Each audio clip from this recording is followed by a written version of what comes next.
a lawyer, a university lecturer. Together, we'll be looking at the issues of dangers of apathy and the culture of science. The danger of apathy and the culture of science. Do you know that the dangers of apathy and the culture of silence are deeply intertwined, with both contributing to long lasting social and political issues? Apartheid, the system, segregation, and discrimination of non white citizens in South Africa led to not just physical separation, but also a profound sense of inequality. This left deep scars on society, eroding trust and creating a fractured sense of identity. I will take a look at using Sanusi as a case study in Nigeria, where he says that he was not going to be involved. He was not going to offer any advice to this current administration or to the president, President Bola Tinubu, concerning the economic challenges. He stated this, declared that he will not offer advice on how to tackle the economic challenges facing the country.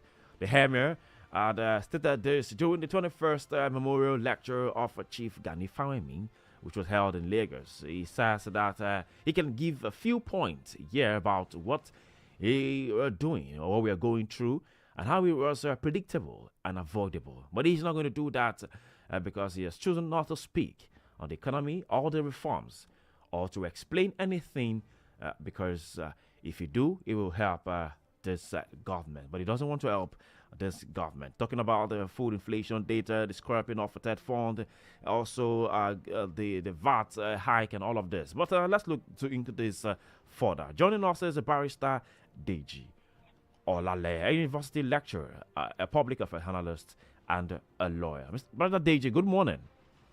Good morning. How are we today? We're very fine. Welcome to the show.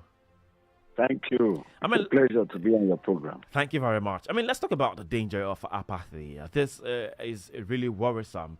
And also, we'll go to look at the culture of silence. How do you feel with this issue of apathy in our country? Negligence and all of this from stakeholders in our society. What do you think about it? Well, thank you very much. I think it's a reflection of the state of the nation at this time. There are many Nigerians who, over the years, have been active in giving advice, in assisting government to develop policies, to formulate ideas, and all of that. But it appears as if almost everybody now is tired of giving any advice to the government. A lot of people are no longer, they are indifferent to what the state of the nation. And it's not very good for a nation like this, a nation like Nigeria, that well-meaning people are no longer interested in participating or in giving advice to government, in assisting government to achieve their purpose. And that's because in Nigeria, we have elevated politics above governance. We have elevated politics above everything about our life is politicized. Even some advice that are given to government, some of the time government see it as criticism. And government is not even interested in working with some of those ideas. They look at the personality that is profiling that advice, and they just classify it, and they throw it into dustbin. And I think the emir, coming against the background of what the emir has said, and I think it's a very terrible development for the country that an outspoken and an economist, a man of great experience like the emir of Kano, can come to the conclusion that a former governor of the Central Bank. Yes. I think it's a sad development that is no longer interested in giving any further advice to the government. This may be a reflection of the fact that over the years, government is not interested in taking advice. They are not interested in consultation with the people. They are not interested in finding out the plight of the people and working towards the welfare of the people. They are only interested in their own program or the program of the president. And the president does not know everything. The president cannot take it upon himself to say, this is what I want to do. He is not there voted to do what he wants to do. He is voted into power to provide welfare for the people, to listen to the people, and to follow to follow the ideas or the instruction of the people. And where you have a government that's in place that is just on the run of its own and is not really interested in, doesn't care about the people or their welfare, or now that doesn't consult with the people, I think it's rather too dangerous for a nation like this. There's not how we can develop in that way. Most of the people who are activists, some of our past leaders, are no longer even interested in participating in governance because of the fear of being called names by a presidential spokesperson. And I think it's a very sad development. A very, very sad development. Yeah, but does this challenge the duties of the work of the present Minister of Economy, Wale Edun? When Sanusi, who is a former central bank governor and economist, is saying that there's a problem, there's an issue. These reforms are not just working fine. These reforms, he feels that there's something he could tell the government, an advice he could give the government that will work out for the government. But he also said, they're my friends. But he doesn't want to behave like a friend. They don't want to behave like friends. He won't behave like a friend.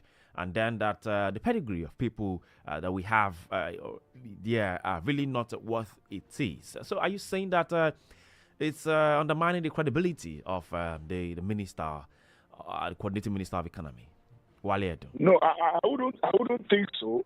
I don't think the emir is undermining the credibility of the minister.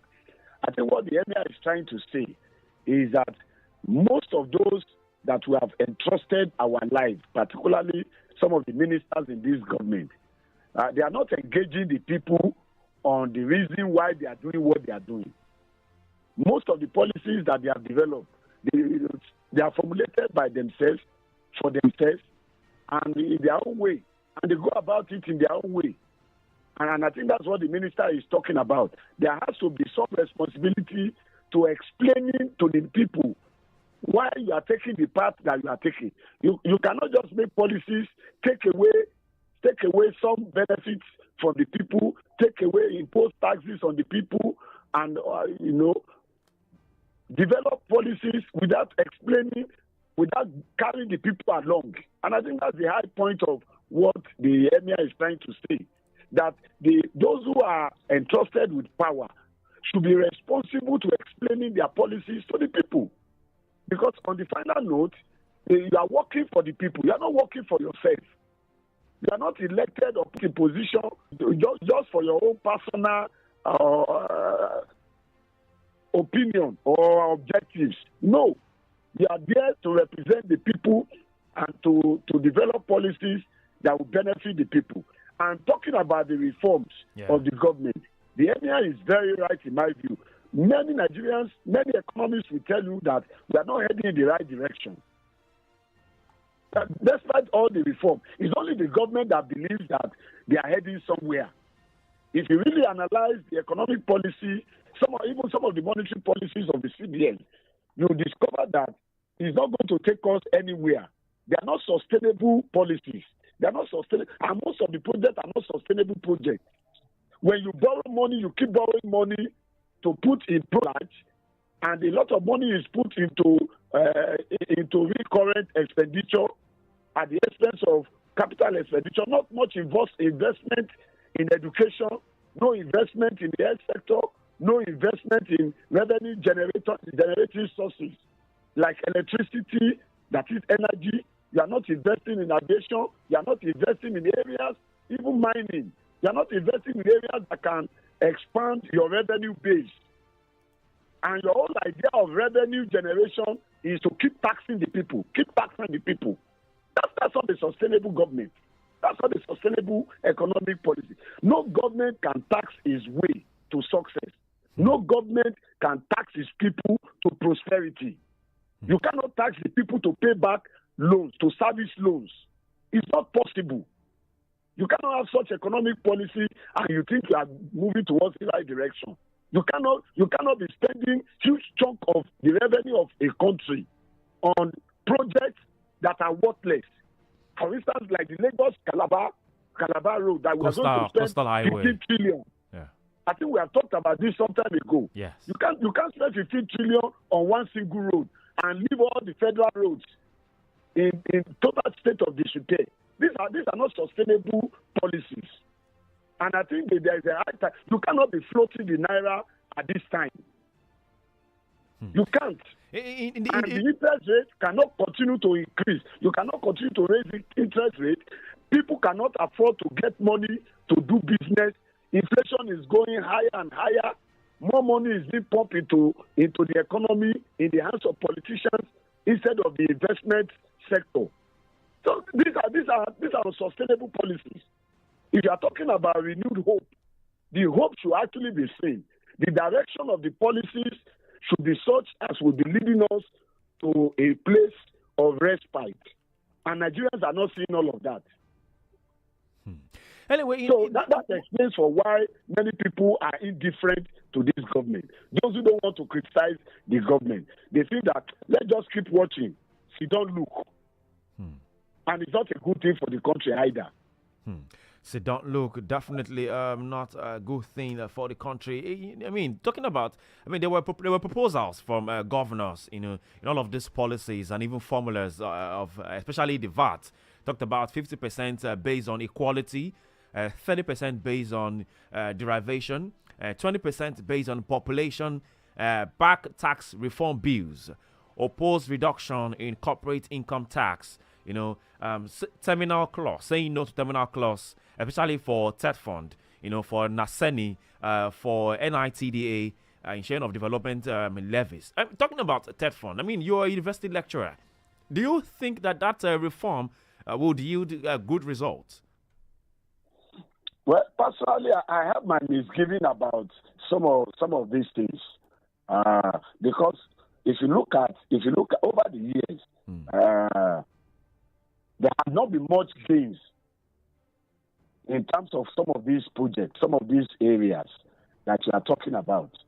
And if you ask me for my view, I think there's a need for total overhauling of what the policy is all about.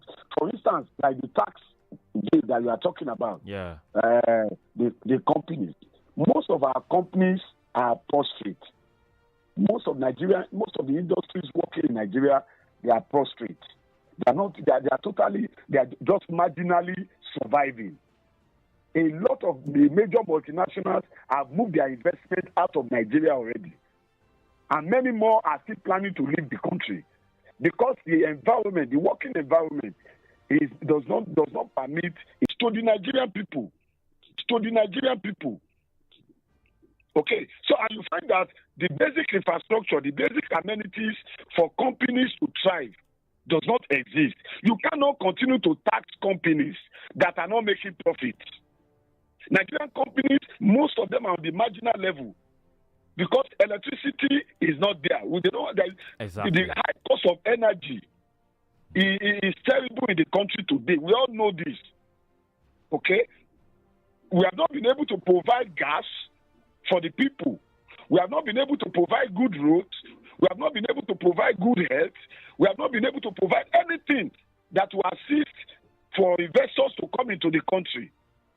So some of these amenities have to be in place if you are talking of creating an enabling environment for industries and for companies to thrive.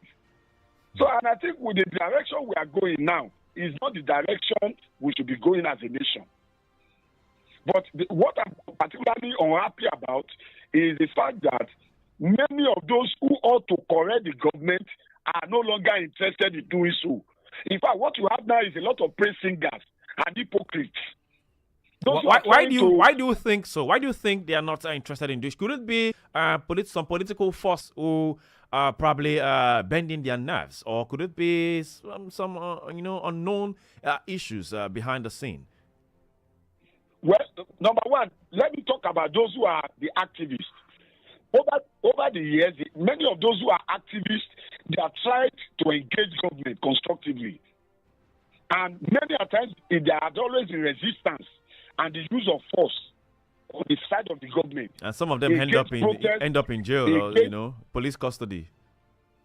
Yes, arrest, detention, and all of that. So if you ask NLC president now, he's at a crossroad. He doesn't even know what to do anymore because he has talked. They have held meetings. They have protested. They have negotiated, and nothing seems to be coming out of all of that. And so even the labor is now, maybe those who are political leaders. Once a political leader or any political leader that does not belong to the ruling party raise his voice to give suggestion, immediately all the presidential spokesperson will come out after that person. You see a lot of opposition, you see a lot of counter, as if the people who are suggesting they are enemies of the nation or the enemies of the government. Instead of taking the ideas in and thanking the people for the suggestion and working on those things, they don't work on those ideas. They don't work on those suggestions. They see it as opposition. And so, at the end of the day, they take nothing out of those ideas and suggestions. On the other hand, even those who are in the political party, the same political party who tries to suggest things are shut down. So how can you run a government in that way? As long as people are just tired and fed up of suggesting, and I think that is reflected in the comment that the Emir just made at the Ganifa Emi. It's just a reflection of the mindset of many Nigerians about this government. All right, and reflection about this government. But quickly, let's open the phone lines so we can take your comments and take your questions. Yes, we'll have a university lecturer, a public affairs analyst, and a lawyer right here who is doing. Looking at all of these issues about the danger of apathy and the culture of silence. 0705 890 4927. 0705 890 4927. Or you can reach us on 0805 092 0927. 0805 092 0927. Hello, good morning. Good morning. Good morning. What's your name and where are you calling from? Peter from Pangu once again. Please, I want to talk about the economy. I think, Mr. President, what he should do, my advice for Mr. President is that the economy is not working. And some of his ministers that are good in their own ministry should be drafted into Minister of Economy. Talking of Minister of Interior. I think he should be drafted into Minister of Minister of Finance and all that. So I think by doing so, maybe we'll have a difference in that regard. That's how I look at it. Thank you very much. All right. Thank you very much. Your comment, dear. Okay, we still have the phone lines 0705 890 4927. 0705 890 4927. Or 0805 0805 092 0927. 0805 092 0927. Don't forget, you can send us a message via WhatsApp. You can send us messages via WhatsApp 0705 690 0927. 0705 690 0927. Barrister, is it about changing portfolios of these ministers? I mean, the caller there was talking about, probably switching up or shaking up the minister. It was done late last year, where the administration or the president tried to shake up the minister. There were a lot of, portfolio changing of the minister. Do you think that will be the solution to all of this that Sanusi was trying to point out? I think it was part of the issue that was raised by the esteemed emir. And the president feels that he has selected the best team that he can have. I don't know why he came to that conclusion as far as some of us are concerned. The fact that you know some people and you have selected them and put them in place does not mean that they are the best in the country, as far as I'm concerned.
Are you there? Yes, yes, yes. Okay, in all of this conversation, I mean, how do we evaluate the effectiveness of this all these policies? Aimed at breaking the circle of silence. You know, this and do we also have are there dangers of this silence? Because when we look deeply at the culture of silence in all of this, the stakeholders, the leaders, you know, who you said that probably they're having this talk, all this quietness, all these things they're having are just kind of a high service to the government or with the government. So how do you evaluate the effectiveness of all of these policies that are being aimed at breaking the circle of silence and promoting discourse in post-apartheid societies?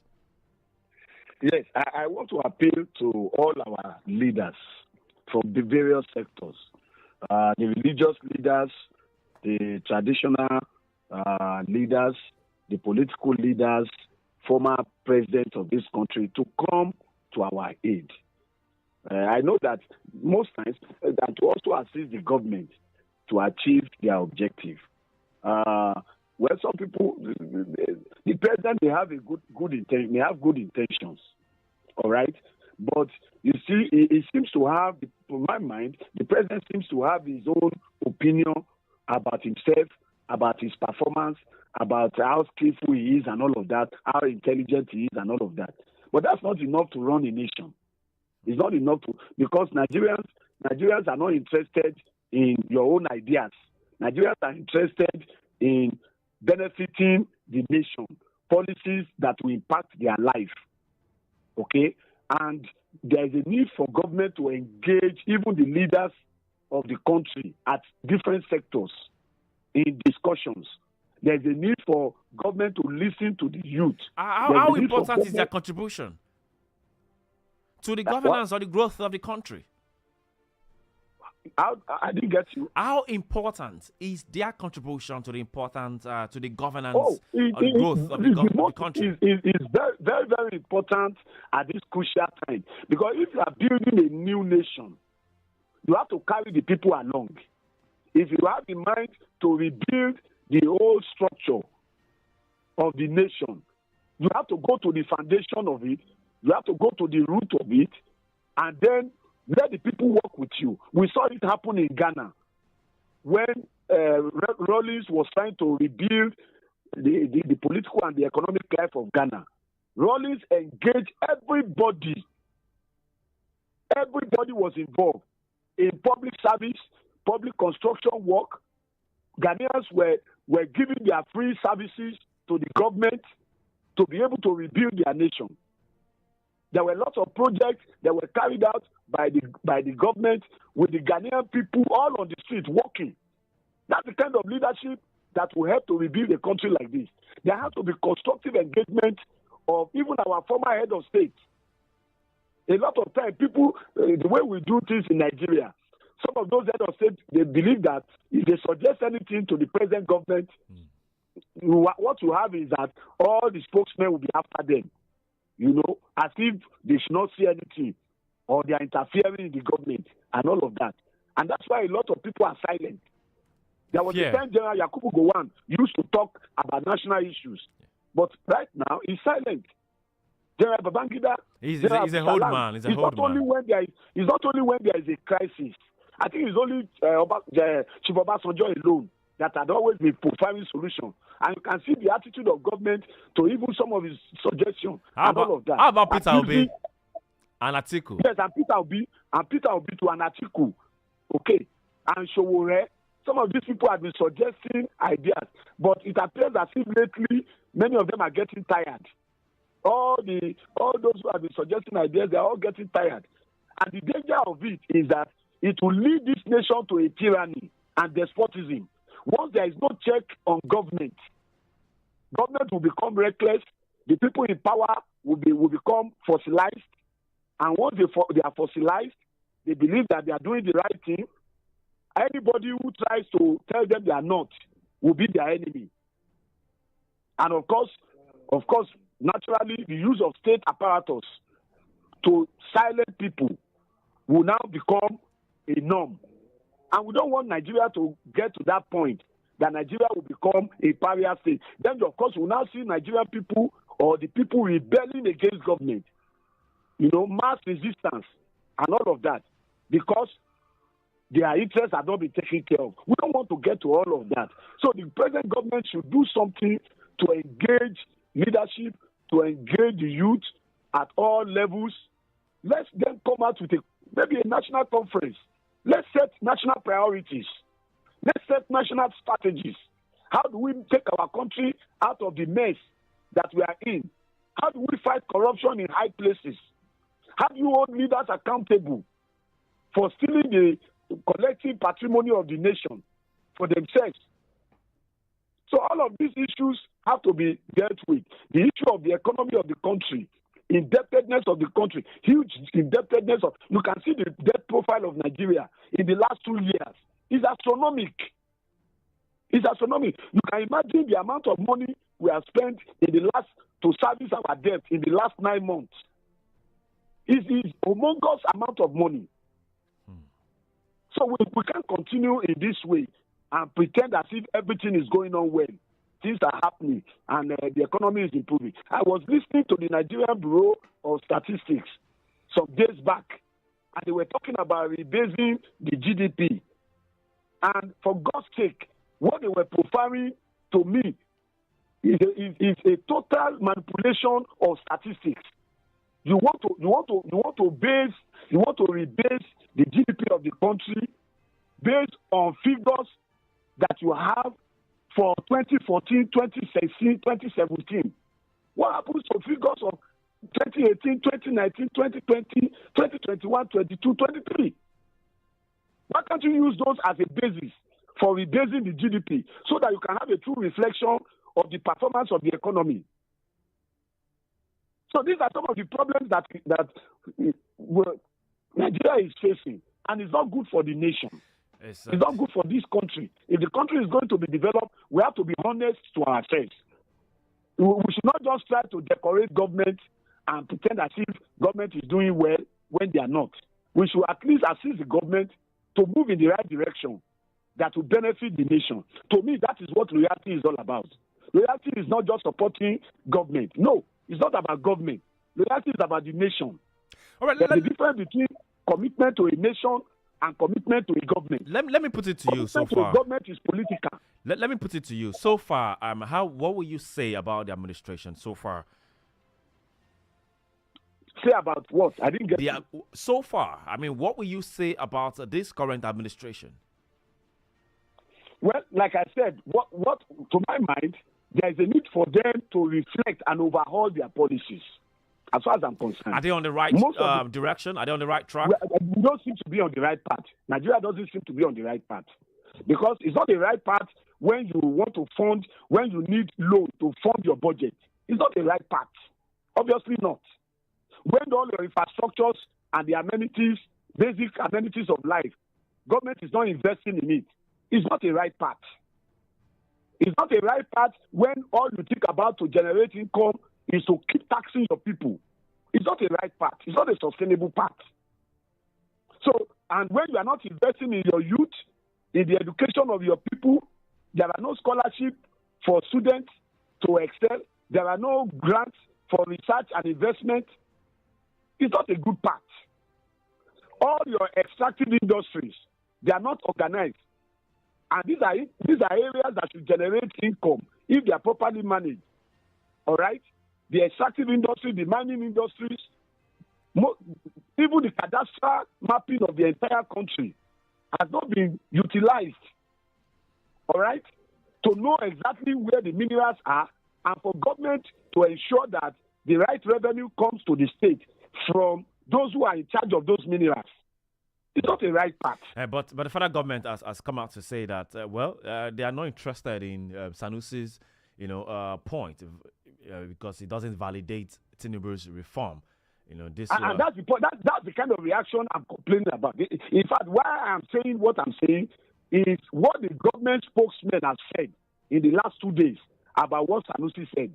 They seem to not to understand what the man is talking about and the danger what the man is saying. The danger what the man is saying engenders for a nation like this, or even for their own policy or their own government.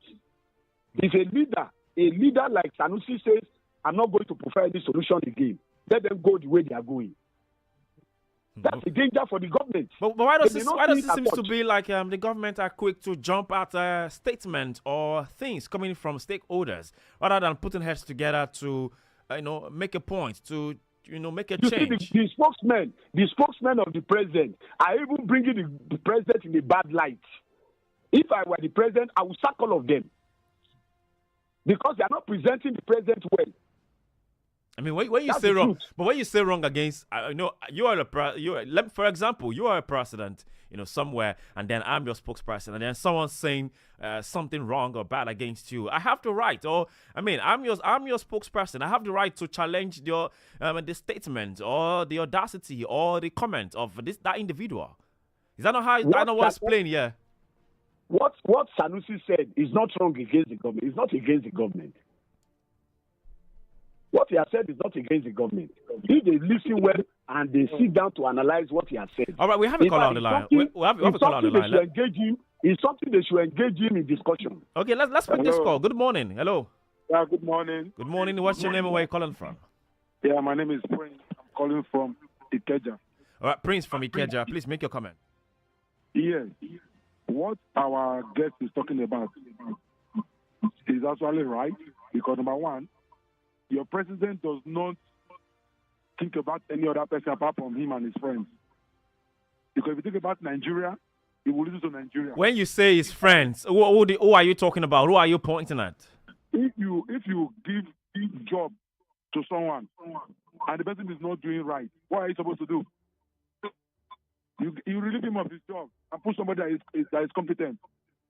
But he did that for the ministers. I mean, some of the ministers were retrenched, which you know. The minister that was most of the minister that was retrenched was because he wanted to put other people to come and collect their own money, not because he's doing it for the right of Nigeria. How are you sure about the allegations, my brother? Come on, look at the way Nigeria is going right now. Is it fair for Nigeria to remain like this? Nigeria right now, currently is the fastest growing economy in Africa. Go and check. Look at Burkina Faso. Look at what the president is doing. Adama is the military president. He's building the biggest hospital in West Africa. So come on now. Tinubu has entered right now almost 2 years. And Burkina Faso president is 2 years plus. And look at what he has done in that short period. You don't compare Burkina Faso, that is just like Lagos and Ogun State, to a country like Nigeria. Let's look at Burkina Faso. Look at India and China. Okay, let's use that one to compare. See, a president that wants to work, who don't look at what he met on ground. He do things to make sure that he delivers. All right, thank you very much for your comment today. Barrister, I mean, what's your take? How do you resonate with what the comment the caller has made there? Yes, I don't want to comment on what he has said because that's his own view. And Nigerians are bottling up crisis. It's only the government that doesn't know that Nigerians are bottling up crisis. You think the government don't know? Not explode.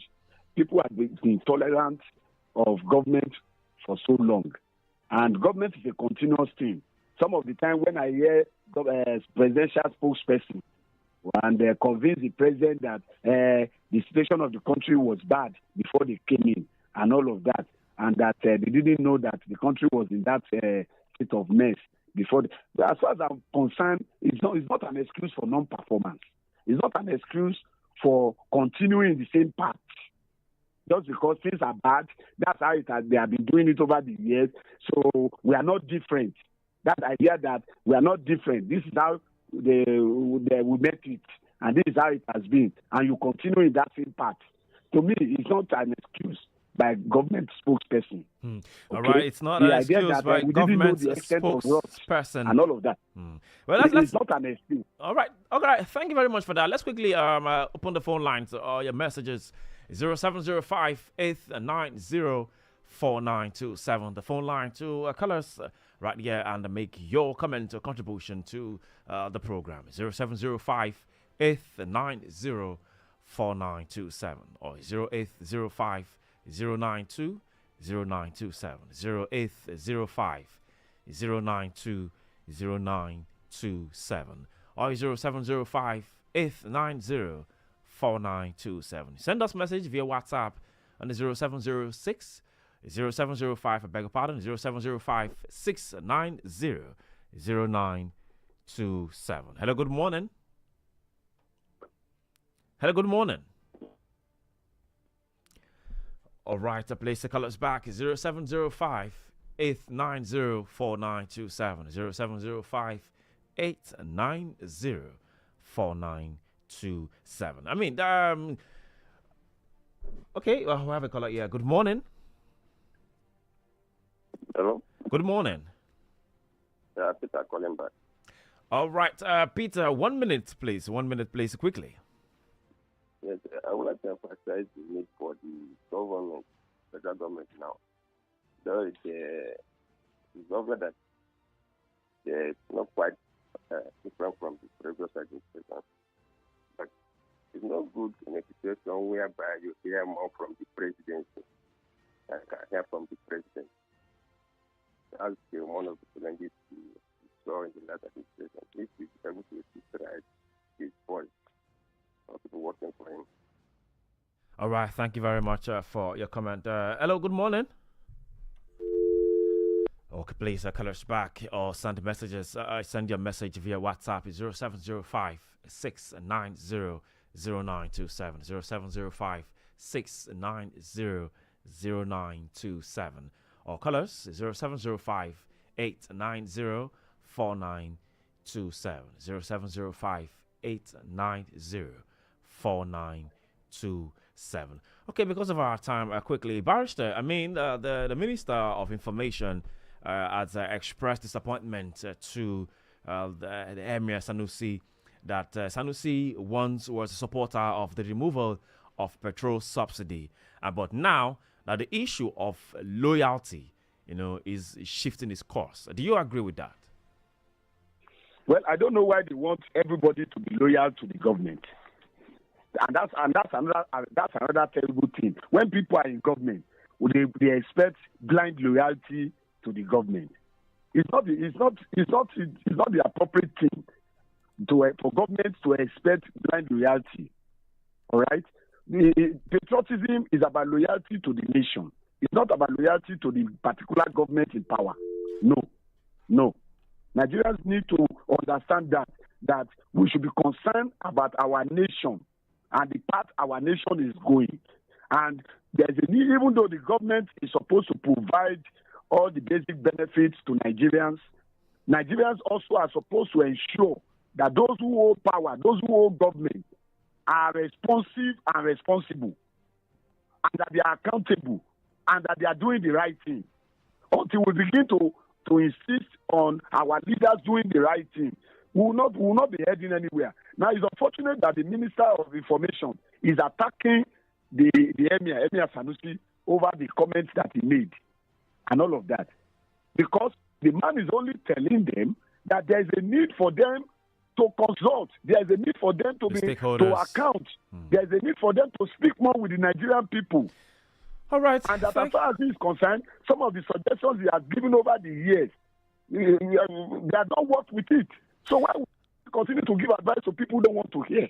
Anyway, people are not because of our time, we just hope that things get the positive, and we just hope that the government can consult the people, stakeholders, and leaders of our dear nation. Thank you very much for your time, Barrister Deji Olaleye, public affairs analyst. Thank you. It's a pleasure to be with you. Let's hope for the best for our nation. Definitely, we hope for the best for our nation. I leave you with T.Y. Bello saying that the land is green. Definitely, our land will be greener someday. My name is Michael Young. Have a beautiful weekend.